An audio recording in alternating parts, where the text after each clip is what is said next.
तो इस वीडियो में मैं बात करने वाला हूँ एमबीए सीईटी के नॉर्मलाइजेशन प्रोसेस के बारे में एंड इसी प्रोसेस के थ्रू आपका एमबीए सीईटी का जो रिजल्ट है वो प्रिपेयर किया जाता है। तो ये जो प्रोसेस है वो बहुत इंपॉर्टेंट होती है। साथ ही में इस साल आपने देखा होगा कि फर्स्ट डे का जो स्लॉट 2 है वो बहुत ही ज़्यादा टफ लेवल का था। मैक्सिमम स्टूडेंट्स का ऐसा ही रिव्यू था, बट उस स्लॉट में से भी गाइज आपको एक 100% वाला जो स्टूडेंट है वो देखने को मिलेगा।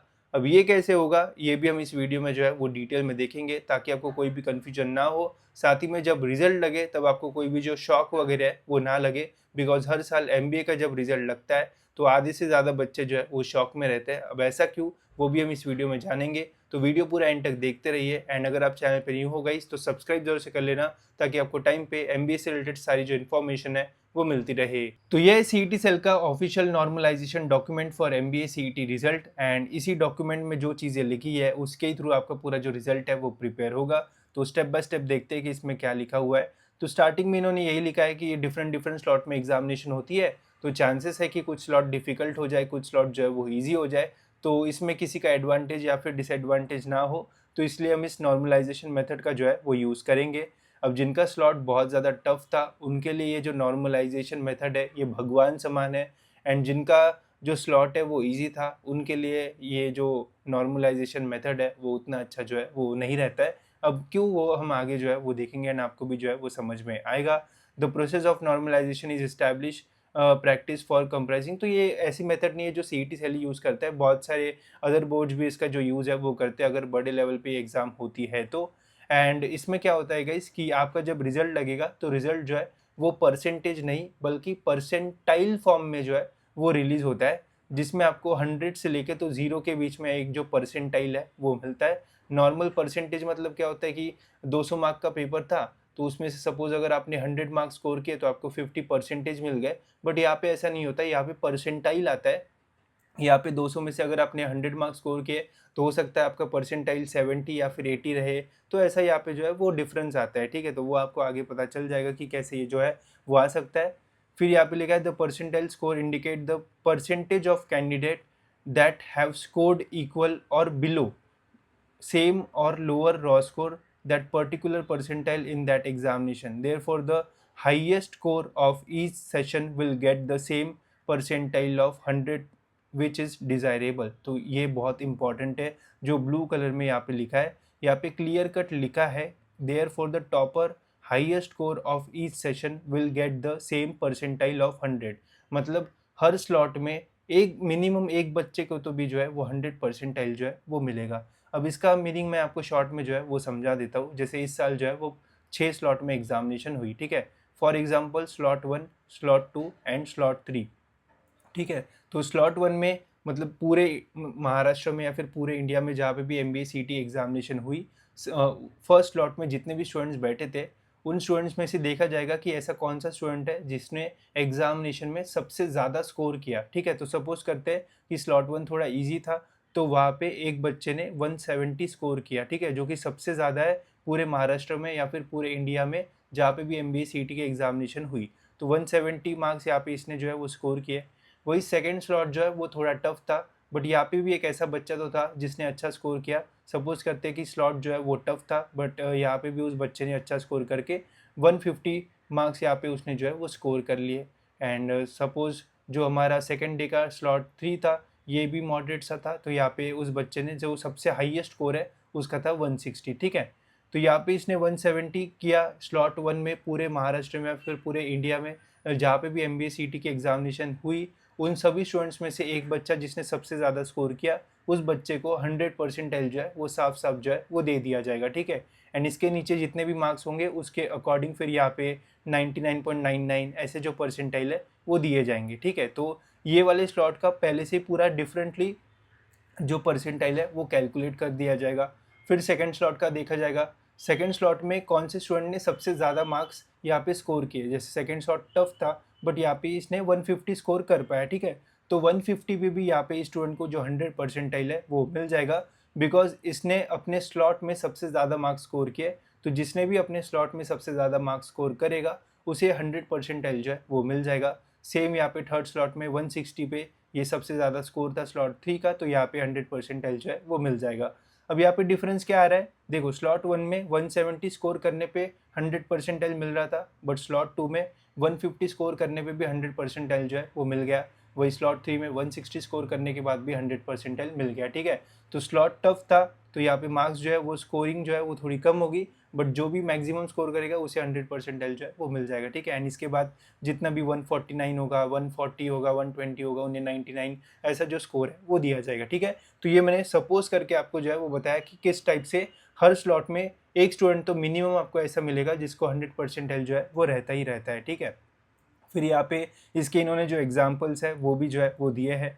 The percentile of the total shall not be aggregated और average of the percentile of individual subject. Percentile score is not the same as percentage of marks obtain. ठीक है, तो ये भी बहुत सारे स्टूडेंट जो है वो मतलब इसमें कंफ्यूज हो जाते हैं।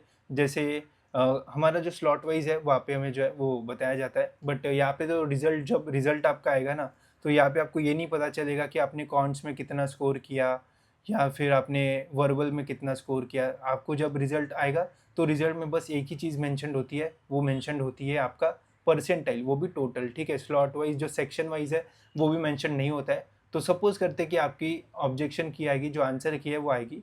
आंसर की में सपोज करते कि आपको फर्स्ट स्लॉट में 140 मार्क्स मिल गए। ठीक है, आप बहुत खुश हो, आंसर की आ गई 140 मार्क्स मिल गए, बट आपको पता नहीं कि आपके स्लॉट का टॉपर का जो मार्क्स है वो कितना है।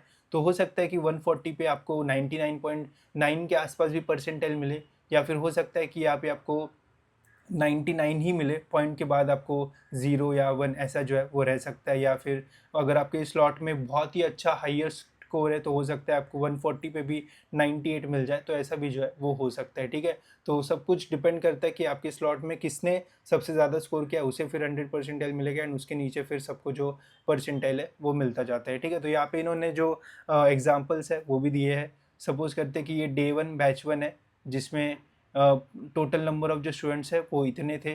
ठीक है, इतने प्रेजेंट थे एंड टोटल इतने थे। अब इस बैच में जो हाईएस्ट स्कोर है वो था 154 का। ठीक है, तो इस 154 वाले बच्चे को जो है वो 100 परसेंटाइल जो है वो मिल जाएगा। फिर डे 1 बैच 2, यहाँ पे इतने बच्चों ने एग्ज़ाम दी, इतने टोटल स्टूडेंट्स थे।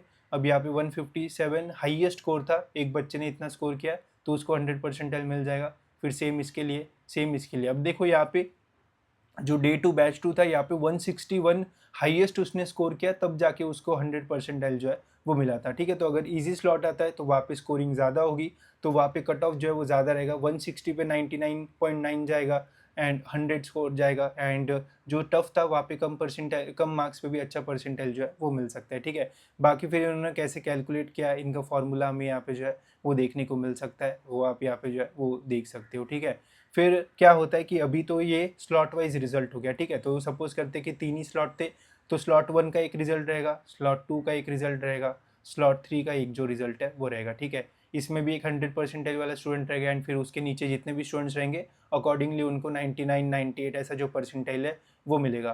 फिर डे 2 स्लॉट 2, यहाँ पे भी एक 100 परसेंटाइल वाला स्टूडेंट रहेगा, एंड फिर उसके नीचे आपको यहाँ पे जो है वो बच्चों के परसेंटाइल देखने को मिलेंगे, सेम यहाँ पे भी होगा। ठीक है, तो फिर ये सब स्लॉट वाइज रिजल्ट निकालने के बाद इन सभी स्लॉट के रिजल्ट को जो है वो कंबाइन कर दिया जाता है, एंड फिर उसकी जो मेरिट लिस्ट है वो निकलती है। ठीक है, तो जब आपका रिजल्ट आएगा तब तो आपको बस परसेंटाइल पता चलेंगे। ठीक है, तो परसेंटाइल आपको पता चल जाएंगे।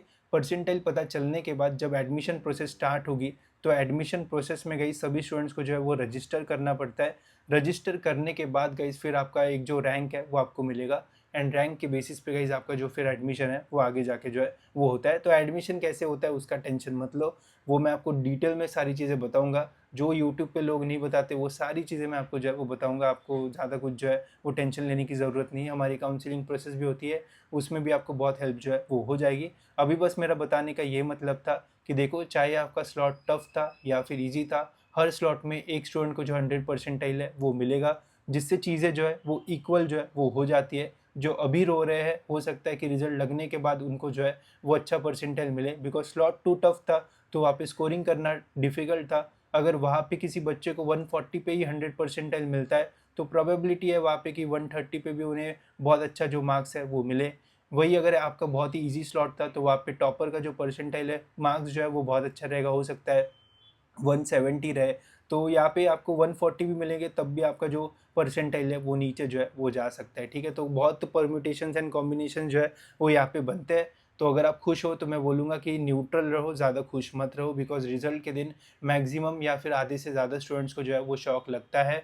एंड आप बिलीव ही नहीं कर पाओगे कि यार मेरा पेपर इतना अच्छा गया था, इतने कम परसेंटाइल मुझे कैसे मिल गए, या फिर मेरा पेपर इतना बुरा गया था, इतने ज़्यादा परसेंटाइल मुझे कैसे मिल गए। तो ये सारी जो चीज़ें हैं वो होती रहती है। तो इसके लिए जो है वो प्रिपेयर्ड रहना। एंड सबसे इम्पॉर्टेंट, जब आंसर की रिलीज़ होगी तो एक एक क्वेश्चन चेक करना एंड देखना कि आपको कितने मार्क्स जो है वो एक्चुअल में मिले हैं। बिकॉज आधे से ज़्यादा स्टूडेंट्स आंसर की जो है वो देखते नहीं है, एंड जब रिजल्ट लगता है फिर रोते बैठते हैं कि यार मेरे साथ ऐसा क्या हुआ, अब तो मैं केस डालूंगा, फिर कुछ नहीं कर पाओगे।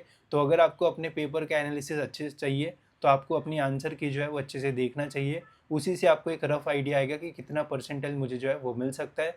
अगर आप आंसर की देखना मिस कर दोगे तो फिर आपके साथ जो प्रॉब्लम है वो हो सकता है। जब आंसर की रिलीज़ होगी तो मैं आपको अपडेट कर दूंगा। साथ ही में उसमें कैसे आपको अपने मार्क्स गिनना है वो भी हम जो है वो डिटेल में देखेंगे। बस आप टाइम पे चैनल को फॉलो करते रहना, आपको सारी जो चीज़ें है वो टाइम पे मिलती रहेगी, ठीक है। इसके अलावा अगर आपको ये डॉक्यूमेंट चाहिए होगा तो मुझे कमेंट सेक्शन में बता देना, मैं व्हाट्सएप ग्रुप्स या फिर टेलीग्राम ग्रुप्स पे ये जो डॉक्यूमेंट है वो डाल दूंगा, ठीक है। तो होप सो गाइस ये वीडियो आपको इन्फॉर्मेटिव लगा होगा। और कोई क्वेश्चन होंगे तो आप मुझे कमेंट सेक्शन में जो है वो पूछ सकते हो। फिलहाल गाइस इस वीडियो में इतना ही, मिलते हैं ऐसी और एक इन्फॉर्मेटिव वीडियो में।